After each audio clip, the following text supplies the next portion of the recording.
Welcome to another episode of Boring History for Sleep. Tonight, we drift gently into the world of feudal Japan, a land of misty mountains, ancient traditions, and lives shaped by the rhythms of the seasons. Imagine yourself settling back, closing your eyes, and allowing the steady flow of history to carry you along. We'll explore the quiet struggles of everyday people, the paths of wandering warriors, the lingering mysteries of forgotten cultures, and the subtle graces of imperial courts. Let the details unfold slowly, like petals in a quiet garden, as we begin with the unyielding routine of a medieval Japanese peasant.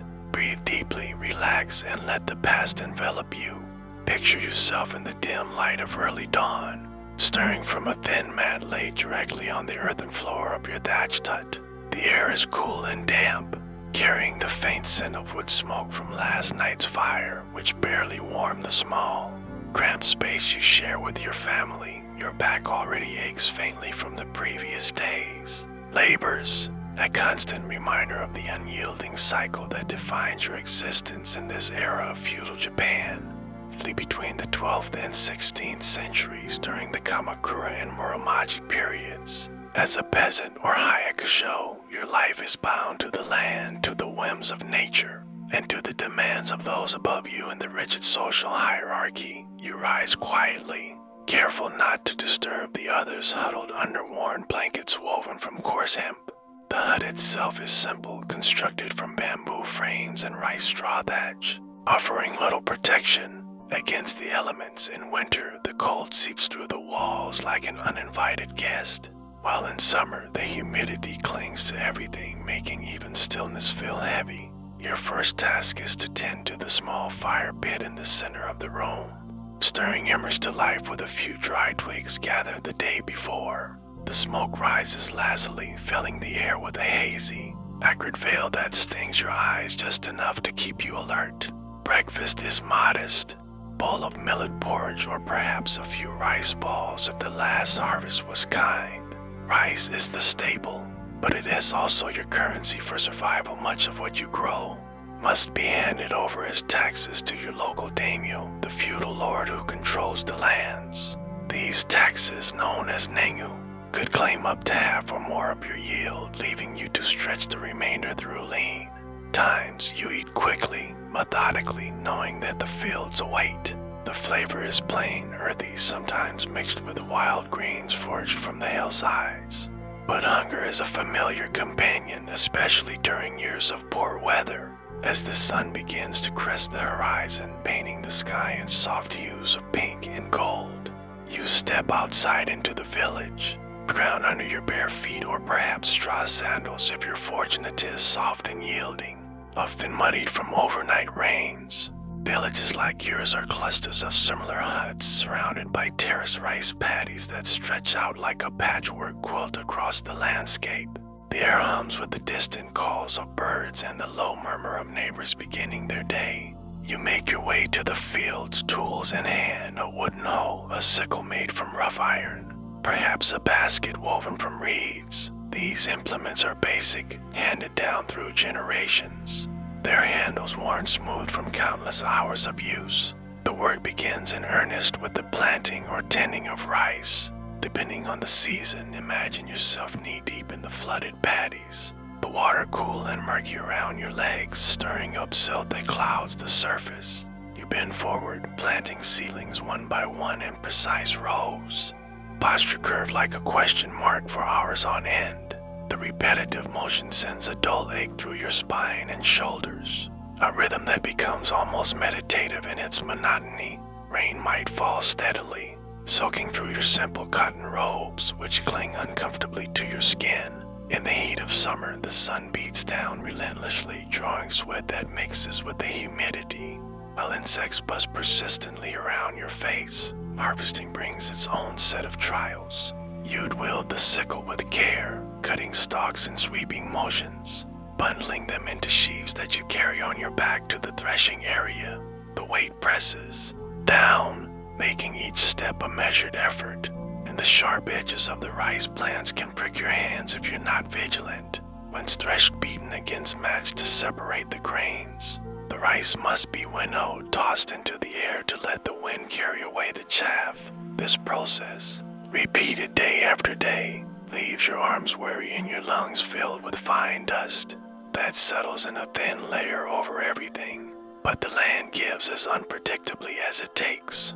Famines strike when floods wash away the paddies or droughts crack the earth like old pottery. In such times, you'd forage for roots, berries, or even tree bark to supplement your stores, your stomach a constant knot of unease. Earthquakes, coming in this island nation, could rumble through without warning, shaking your hut and sometimes toppling it entirely, forcing hasty repairs with whatever materials are at hand.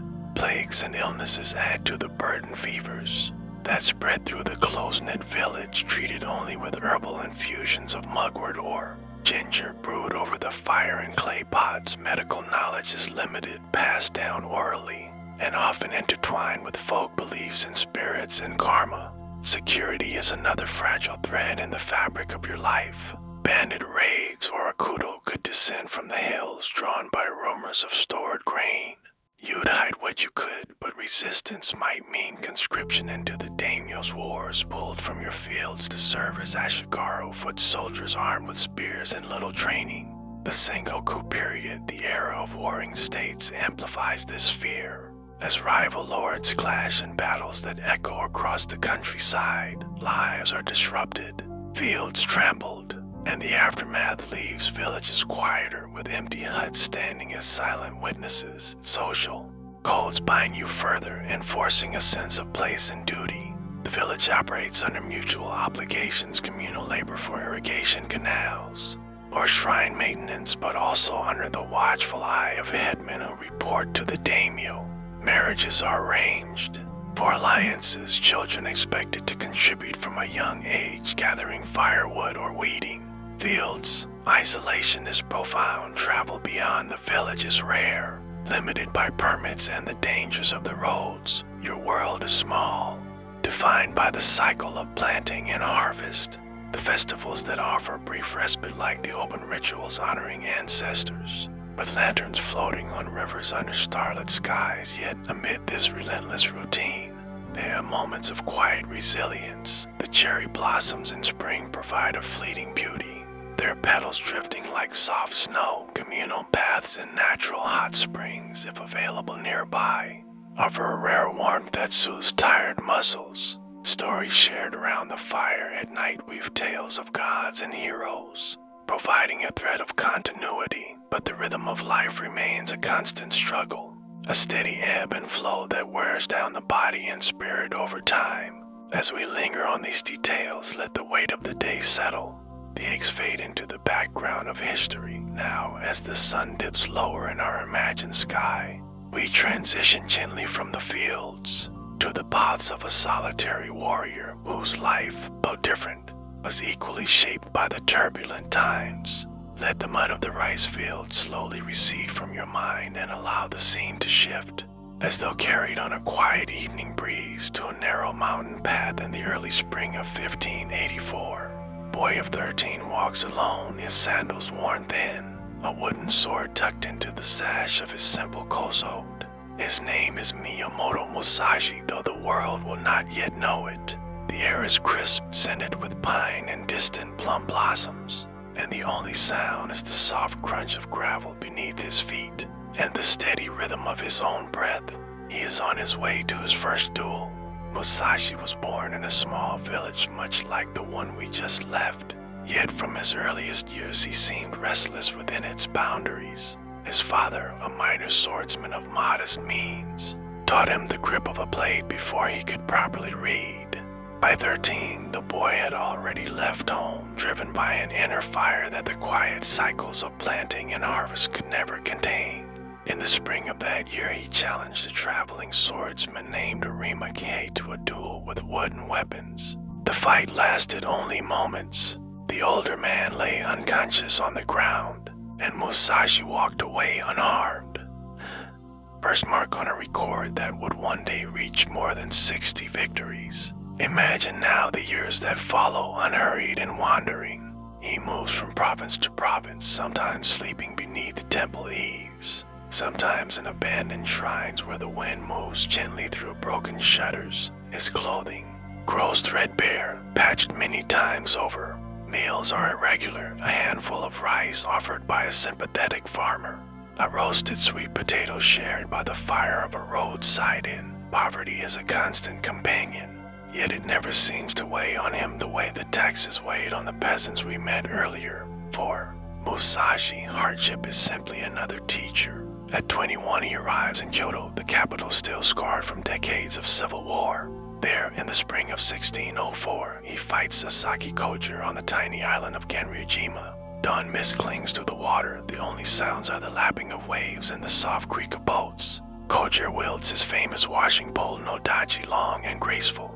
Musashi arrives late on purpose, rowing himself across in a borrowed boat, a carved wooden oar in place of a sword. The duel is brief, almost silent. Koger falls. Musashi bows to no one and rows away before the sun has fully risen. Victory never brings him wealth or position. He refuses service under any daimyo, declining offers of land and stipend. Instead, he wanders, painting quietly in ink when the mood takes him, carving small wooden statues of cannon with a pocket knife, studying the flight of swallows to understand movement and timing. In his 30s, he begins to write, slowly, deliberately. The Gori no Sho, the Book of Five Rings, emerges not as a boastful memoir but as a series of calm observations about strategy, timing, and the emptiness at the center of all conflict. He dictates parts of it to a disciple while sitting on the ingawa of a quiet hermitage, the sound of rain dripping steadily from the eaves. There are quieter struggles, too. A duel in his youth leaves him with a permanent limp. Another fight costs him the full use of his left hand for a time. He adopts two boys, then loses them both to illness and war. In later years, he retreats to Raigan Cave in Kyushu, a small hollow in the rock where the wind moves softly through bamboo. There, in 1645, at the age of 61, he sits wrapped in a plain robe, writing the final lines of Docket, The Way of Walking Alone, 21 brief precepts that read like the slow exhalation of a long life. Accept everything just the way it is. Do not seek pleasure for its own sake. Do not, under any circumstances, depend on a partial feeling. Think lightly of yourself and deeply of the world. He dies a week later, seated upright, his sword placed gently across his knees. The cave is quiet. Only the faint rustle of leaves and the distant call of a mountain cuckoo disturb the stillness. Let the image of that solitary cave linger for a moment, the faint scent of moss and old incense. In the same islands, in the same centuries, other traditions persisted in even deeper silence. Traditions that belonged to people who were already ancient when Musashi was a boy. Slowly, gently, we turn toward them now. Let the echo of Musashi's wooden sword fade into the wind and allow the landscape itself to change. The mountains grow taller, the forest denser, the air colder and sharper with the scent of salt and pine. We are moving north now, far north, to the island the Japanese called Ezo and the people who live there called Ainu, the quiet land where humans and gods walk together. Imagine yourself standing on a wide shingle beach at twilight. The sea is a soft, endless gray, breathing in and out with a rhythm older than any chronicle. Behind you, a low ridge of birch and oak rises gently ahead. The horizon melts into mist. There is almost no sound except the slow turning of pebbles under the waves and, very faintly, the low humming of a woman, as voice drifting from the cluster of thatched houses set back among the trees. These are the Ainu, the indigenous people of northern Japan and the southern Urals, whose history stretches back into a time when the mainland samurai were still little more than scattered clans. Their villages are small, rarely more than a dozen houses raised on stilts above the damp earth. The walls are elm bark, the roofs heavy with reeds. Inside, the hearth is always at the center, its smoke curling up through a square opening to mingle with the evening sky round that hearth. Stories are told in a language that has no writing, only breath and memory. One story, told and riddled for centuries, concerns the Yomanti, the sending of the bear. Picture a cub taken from its mother in early spring, still blind and mewling. It is brought to the village and raised with care, fed fish and millet porridge, allowed to sleep beside the children. For 2 years it grows strong and familiar, almost a member of the family. Then, in late winter, when the snow lies deep and quiet, the time comes to send the spirit home. The village gathers and wear embroidered coats of intricate swirling patterns. Women crown themselves with black headbands and carved wooden ornaments, clink softly when they move. The air is led out on a rope woven from elm fibers. They are singing low and unhurried, accompanied by the gentle clapping of hands and the muted thump of a small drum. Arrows are loosed not in anger, but as a courteous invitation. The bear is killed quickly, reverently. Its blood is caught in a wooden bowl. Its meat shared among every household. Its skull placed on a pole facing east so the spirit may return to the mountains and speak well of the people who treated it as a guest. Archaeologists, centuries later, find traces of this ritual in the earth. Bear skulls arranged in careful circles, iron arrowheads beside tiny carved wooden bears. They find pottery decorated with spirals that seem to whirl like wind over water, and bone needles so delicate they could stitch the finest skin. They find tattoos on the arms and around the mouths of women that match designs still remembered by grandmothers in remote valleys. And they find something stranger still, a language that shares almost no common words with Japanese, yet contains echoes of tongues spoken far across the sea in Siberia and even farther, perhaps, along the ancient coast of a world half submerged by rising waters. No one is certain when the Ainu first arrived. Some bones, quietly resting in shell middens, are 15,000 years old. Some patterns on pottery resemble those made by people who once lived. Where the Amur River meets the sea, the question drifts unanswered, like mist over a morning lake. Did they come in skin boats before the glaciers fully retreated? Did they walk across a land bridge when the sea was lower and the world colder? The earth keeps its counsel, offering only fragments, a carved bear here, a circle of hearthstones there, a single obsidian blade glinting in the peat. Even their gods are quiet. Kamui, they call them spirits that inhabit everything worthwhile. As a kamui of fire who crackles softly in the hearth, a kamui of the owl who watches from the ridgepole at night, a kamui of the salmon who returns each autumn in shining multitudes. Offerings are simple, a few drops of sake poured onto the embers, and now a whittled willow stick set upright in the snow. No temples, no priests in elaborate robes, only the steady exchange of respect between people and the world that surrounds them. As night deepens, the village settles, the fire settles into embers, the songs fade into murmurs, and the great bear spirit, newly released, pads silently toward the mountains. Let that image linger. A circle of quiet houses, the hush of snow beginning to fall, the soft breathing of an entire people whose history was carried only in voices until the voices themselves grew faint. And yet, in the same centuries, only a few hundred miles to the south, another world unfolded, one of silk and incense, of poetry written on scented paper, of lives so far removed from the village hearth that they might belong to a different country entirely. Let the northern snows soften and melt away as though carried southward on a warm spring wind. Forests thin, the mountains recede, and gradually the landscape opens into gentle hills clothed in pale green. Cherry trees stand in quiet rows along winding streams, their blossoms drifting like slow flakes of light onto the surface of still water. Ahead, behind layered walls and vermilion gates, lies Heian, the city of peaceful longevity. Now known to us as Kyoto, the year drifts somewhere between 900 and 1150.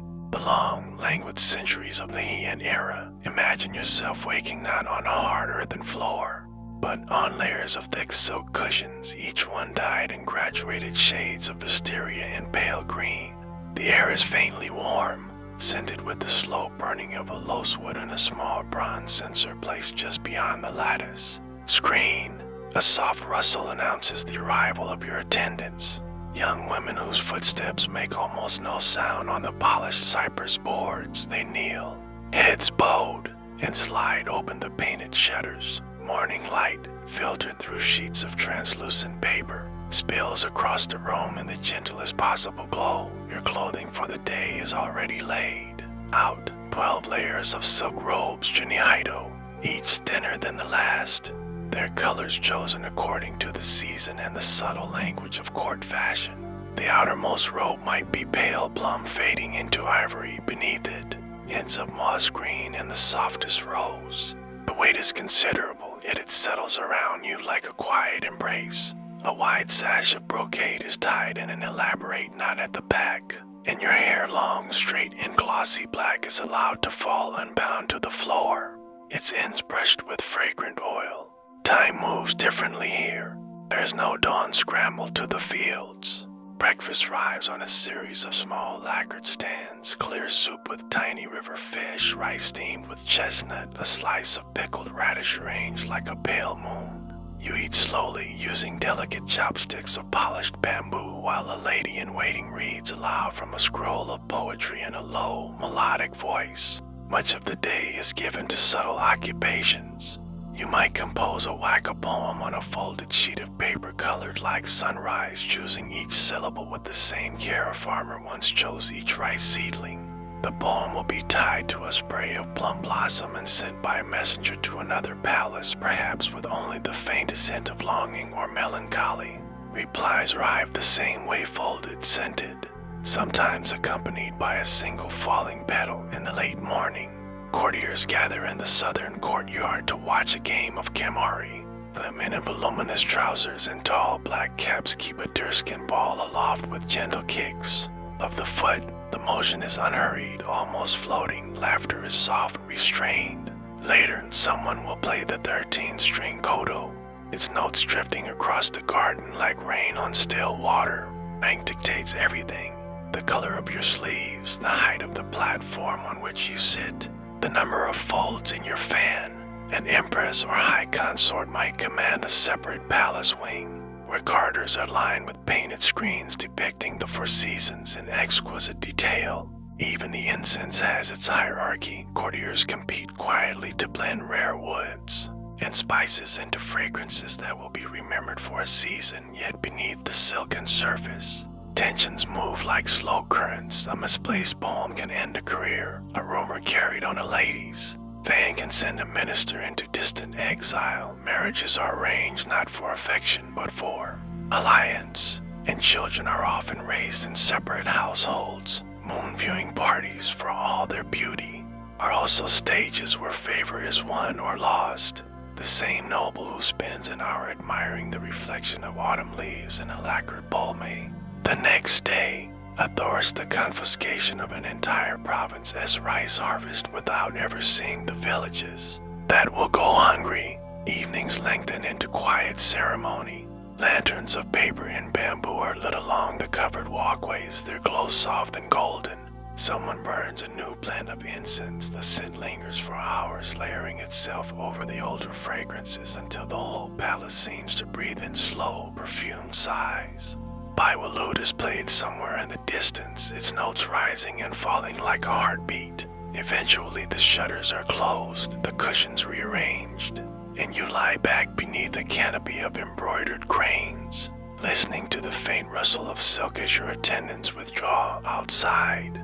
Beyond the vermilion gates and moats, the peasants we met at the beginning of our journey continue their endless cycle of planting and harvest. Inside, the court drifts onward, season after season, wrapped in its own luminous dream. And now the dream itself begins to dissolve. Petal by petal, the way cherry blossoms loosen in a spring breeze and drift at last into the quiet stream. The silk robes fade, the incense thins, the lanterns dim. We have traveled from the cold mud of the paddies to the polished floors of the palace, from the solitary cave of a wandering swordsman to the snow-circled hearth of an ancient northern people, and back again to perfumed corridors where time moved as slowly as a poem.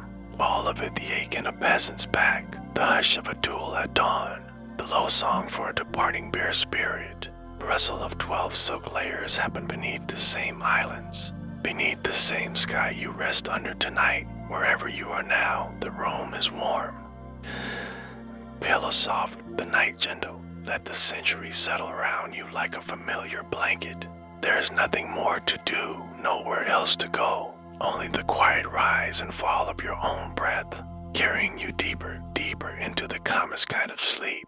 Good night.